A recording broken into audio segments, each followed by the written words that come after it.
আসসালামু আলাইকুম। নবম দশম শ্রেণীর হিসাব বিজ্ঞানের প্রতিটি অধ্যায়ের ধারাবাহিক আলোচনায় আপনাকে স্বাগতম। অবশ্যই আপনি যদি এই চ্যানেলের সম্পূর্ণ ভিডিওগুলো দেখে থাকেন তাহলে অবশ্যই আপনি হিসাব বিজ্ঞানের বস হয়ে উঠবেন। প্রথম অধ্যায় হিসাব বিজ্ঞান পরিচিতি।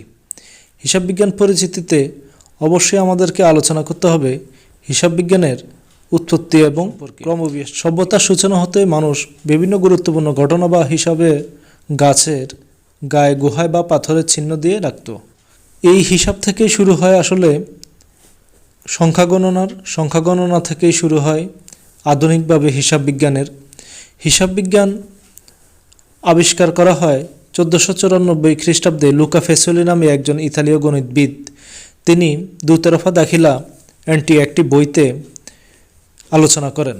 বইটির নাম হচ্ছে সুম্মা ডি অ্যারিথমেট্রিকা জিওমেট্রিয়া প্রফেশনালিটা। এই অধ্যায়টা আসলে হিসাব বিজ্ঞানের উৎপত্তির একটি ক্রমবিকাশ এবং হিসাব বিজ্ঞানের সাধারণ একটা আলোচনা। এখান থেকে বেশি একটা প্রশ্ন হয় না। হিসাব বিজ্ঞান কিভাবে করতে হয় সেই বিষয়টা আজকে আমরা দেখব এবং ধারাবাহিকভাবে সম্পূর্ণ আলোচনা করব। অবশ্যই চ্যানেলটি সাবস্ক্রাইব করে রাখবেন, বেল বাটন বাজিয়ে রাখবেন এবং ধারাবাহিকভাবে ভিডিওগুলো দেখলে অবশ্যই আপনি হিসাব বিজ্ঞান খুব ভালোভাবে করতে পারবেন। দ্বিতীয় অধ্যায় রয়েছে লেনদেন। ব্যবসা পরিচালনা করতে গেলে যে ঘটনাগুলো ঘটে আর যেটা আর্থিক অবস্থার পরিবর্তন করে সেটাই কিন্তু লেনদেন। ব্যবসা পরিচালনা করতে গেলে কিন্তু অনেক ঘটনাই ঘটে থাকে, সব কিন্তু লেনদেন নয়। কারণ যে ঘটনাগুলো শুধু ব্যবসায়ের আর্থিক অবস্থার পরিবর্তন করে, দুটি পক্ষ থাকে এবং অর্থের অঙ্কে পরিমাপযোগ্য, মূলত সেগুলি হচ্ছে লেনদেন। লেনদেন দুই ধরনের, বাহ্যিক লেনদেন, অভ্যন্তরীণ লেনদেন। তো আমরা সাধারণত লেনদেনের বৈশিষ্ট্যগুলো নিয়ে এখন আলোচনা করব। লেনদেনের কয়েকটি বৈশিষ্ট্য রয়েছে, তার মধ্যে গুরুত্বপূর্ণ বৈশিষ্ট্যগুলোর মধ্যে হচ্ছে লেনদেন অবশ্যই অর্থের অঙ্কে পরিমাপযোগ্য হতে হবে। অর্থাৎ লেনদেনটি অবশ্যই টাকার মাধ্যমে সেটাকে মূল্যায়ন করা যাবে। অর্থাৎ কেউ যদি কাউকে কোনো সুবিধা প্রদান করে বা পণ্য প্রদান করে তাহলে অবশ্যই সেটা কত টাকার সুবিধা বা কত টাকার পণ্য সেটা যেন পরিমাপ করা যায়, অর্থাৎ টাকার অঙ্কে যেন পরিমাপ করা যায়। আর্থিক অবস্থার পরিবর্তন, কোনো ঘটনা দ্বারা যদি কোনো প্রতিষ্ঠানের আর্থিক অবস্থার পরিবর্তন সাধিত হয় তবে সেটি লেনদেন হবে। যেমন নগদ 5,000 টাকা দিয়ে অফিসের জন্য আসবাবপত্র ক্রয় করা হলো। এখানে প্রতিষ্ঠানের আসবাবপত্র বৃদ্ধির পাশাপাশি নগদ 5,000 টাকা হ্রাস পেয়েছে। সুতরাং এই ঘটনা দিয়ে যেহেতু প্রতিষ্ঠানের আর্থিক অবস্থার পরিবর্তন এসেছে সেহেতু এটি লেনদেন। আবার যদি 5,000 টাকার আসবাবপত্র ক্রয়ের ফরমায়েশ বা অর্ডার দেওয়া হয় তবে এটি কোনো লেনদেন হবে না, কারণ এই ঘটনা দিয়ে আর্থিক অবস্থার এখনও কোনো পরিবর্তন হয়নি। দ্বৈত সত্তা, অবশ্যই একটি লেনদেন হতে হলে দ্বৈত সত্তা থাকতে হবে, অর্থাৎ প্রতিটি লেনদেনের দুইটি পক্ষ থাকতে হবে। অর্থাৎ একটি পক্ষ সুবিধা গ্রহণ করবে এবং অন্য পক্ষ সুবিধা প্রদান করবে। যেমন কর্মচারীর বেতন দেওয়া হলো 5,000 টাকা, এখানে একটি পক্ষ বেতন হিসাব এবং অপর পক্ষ নগদান হিসাব। একটি পক্ষ সুবিধা প্রদান করেছে এবং অপর পক্ষ সুবিধা গ্রহণ করেছে। এই যে তিনটি বৈশিষ্ট্য, এই তিনটি বৈশিষ্ট্য হচ্ছে সবচেয়ে গুরুত্বপূর্ণ বৈশিষ্ট্য। আরও কয়েকটি বৈশিষ্ট্য রয়েছে: স্বয়ংসম্পূর্ণ ও স্বতন্ত্র, দৃশ্যমানতা, ঐতিহাসিক ঘটনা। হিসাব বিজ্ঞানের সমীকরণ রয়েছে, হিসাব বিজ্ঞানের সমীকরণ নিয়ে এখন আমরা আলোচনা করব। হিসাব বিজ্ঞানের সমীকরণ হচ্ছে A=L+E। হিসাব সমীকরণটি হচ্ছে A=L+E।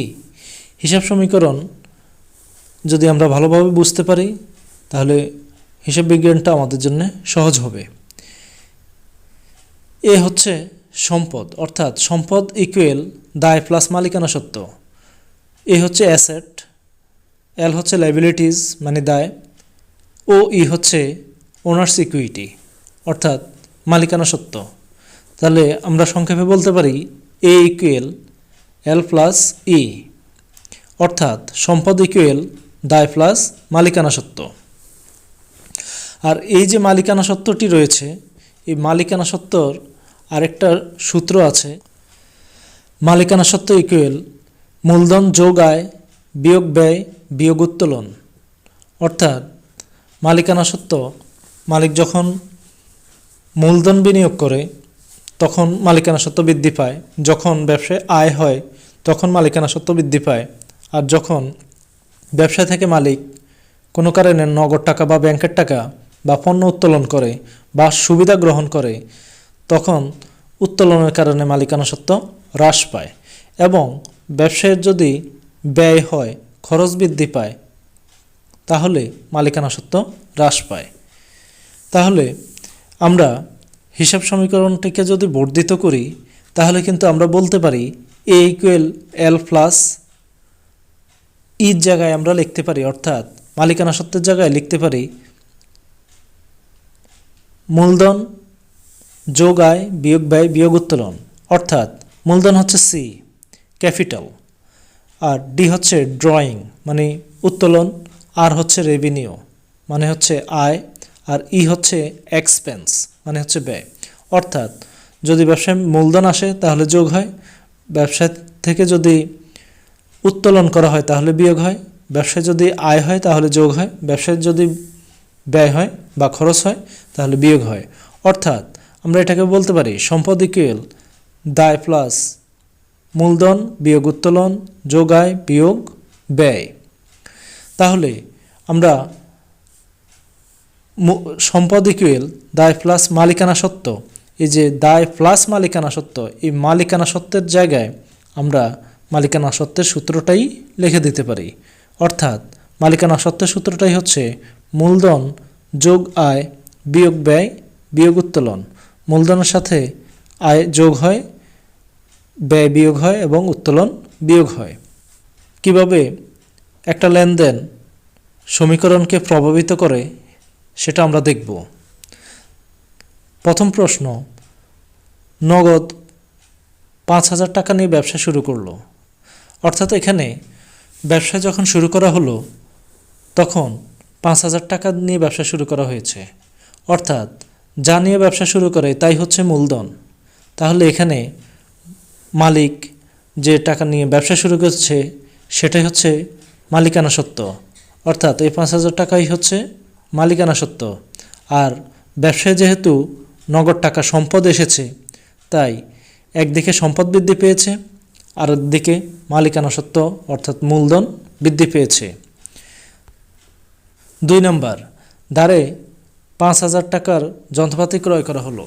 একদিকে ব্যবসায়ের যন্ত্রপাতি হিসেবে সম্পদ বৃদ্ধি পেয়েছে, আর আরেকদিকে যেহেতু ধারে ক্রয় করা হয়েছে বা বাকিতে ক্রয় করা হয়েছে যার কারণে পাওনাদার বৃদ্ধি পেয়েছে।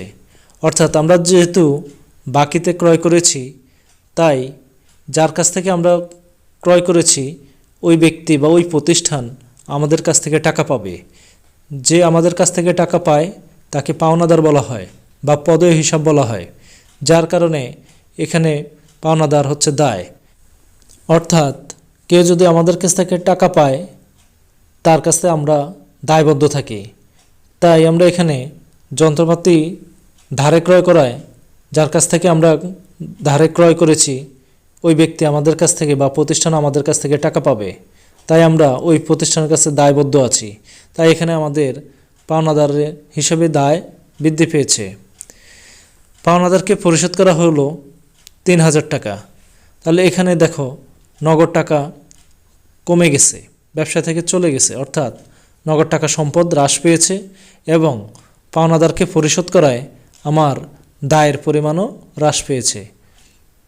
এর আগে ধরে নাও যে 5,000 টাকা পেত, সেখান থেকে 3,000 টাকা পরিশোধ করার কারণে আমার আর দায় 5,000 টাকা থাকছে না, থাকছে 2,000 টাকা, অর্থাৎ পাওনাদার 3,000 টাকা কমে গেছে। নগদে বেতন পরিশোধ করা হলো 2,000 টাকা।